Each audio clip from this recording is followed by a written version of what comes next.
Hello, everyone. I'm back. Today is August the 26th, 2025, and I'm going to pick up in Genesis chapter 19, and this is titled Sodom and Gomorrah Destroyed. And it reads, The two angels arrived at Sodom in the evening, and Lot was sitting in the gateway of the city. When he saw them, he got up to meet them and bowed down with his face to the ground. My lords, he said, please turn aside, please turn aside to your servant's house. You can wash your feet and spend the night and then go on your way early in the morning. No, they answered, we will spend the night in the square. But he insisted so strongly that they did go with him and entered his house.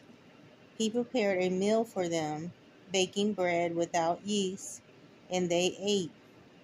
Before they had gone to bed, all the men from every part of the city of Sodom, both young and old, surrounded the house. They called to Lot, where are the men who came to you tonight? Bring them out to us so that we can have sex with them. Lot went outside to meet them and shut the door behind him and said, No, my friends, don't do this wicked thing. Look, I have two daughters who have never slept with a man.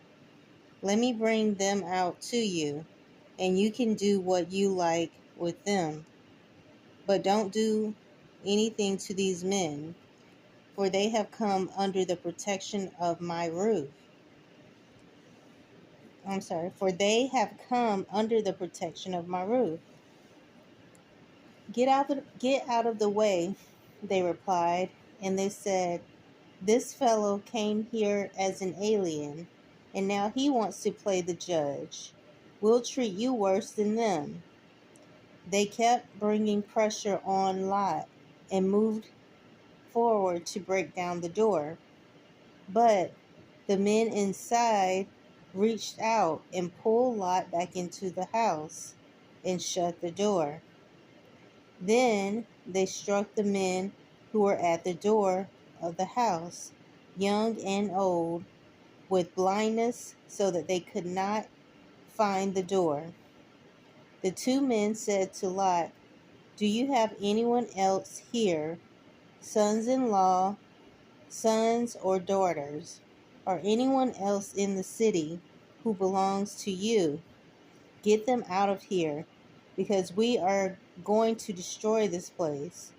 The outcry to the Lord against his people is so great that he has sent us to destroy it.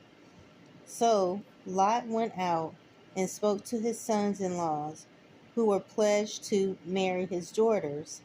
He said, Hurry and get out of this place, because the Lord is about to destroy the city. But his sons-in-law thought he was joking. With the coming of dawn, the angels urged Lot, saying, Hurry, take your wife and your two daughters who are here, or you will be swept away when the city is punished. When he hesitated, the men grasped his hand and the hands of his wife and his two daughters, and led them safely out of the city, for the Lord was merciful to them. As soon as they brought them out, one of the men said, Flee for your lives. Don't look back, and don't stop anywhere in the plain. Flee to the mountains, or you will be swept away. But Lot said to them, No, my lords, please. Your servant has found favor in your eyes, and you have shown great kindness to me in sparing my life. But I can't flee to the mountains. This disaster will overtake me, and I'll die. Look, here is a town near enough to run to, and it is small. Let me flee to it. It is very small, isn't it? Then my life will be spared. He said to him, Very well, I will grant this request too.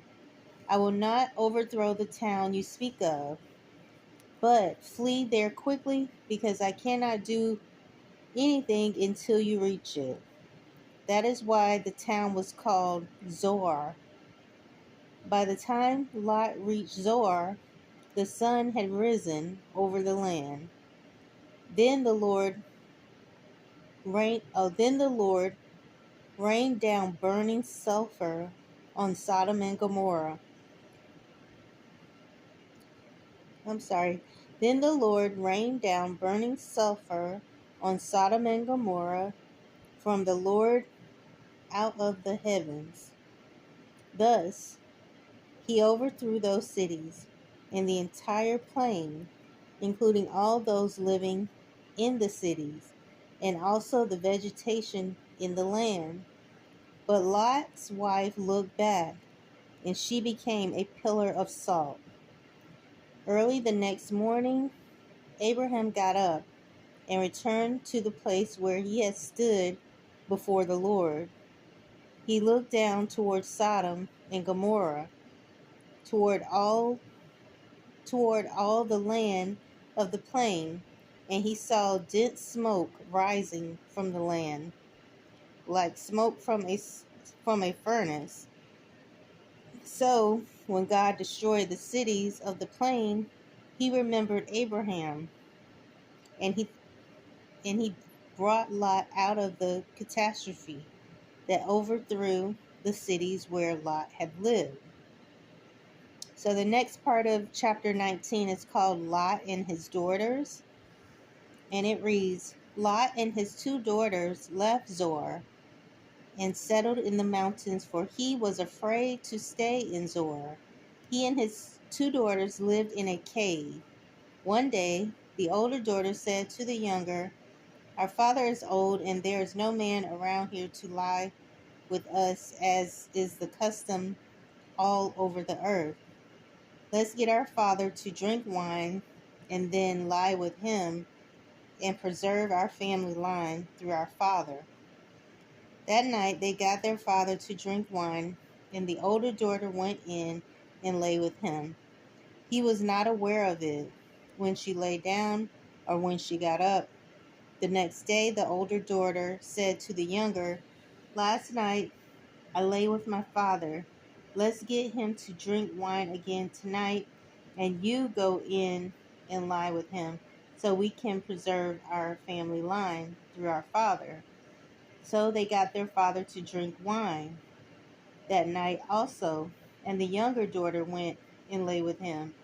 Again, he was not aware of it when she lay down or when she got up. So both of Lot's daughters became pregnant by their father. The older daughter had a son, and she named him Moab. He is the father of the Moabites of today. The younger daughter also had a son, and she named him Ben-Ami. He is the father of the Ammonites of today. So I'm going to stop it right there, and I'm going to pick back up in Genesis chapter 20 tomorrow, and that will be called Abraham and Abimelech. I'm sorry. Some of the names are kind of difficult. So I hope that you'll join me again. Thanks.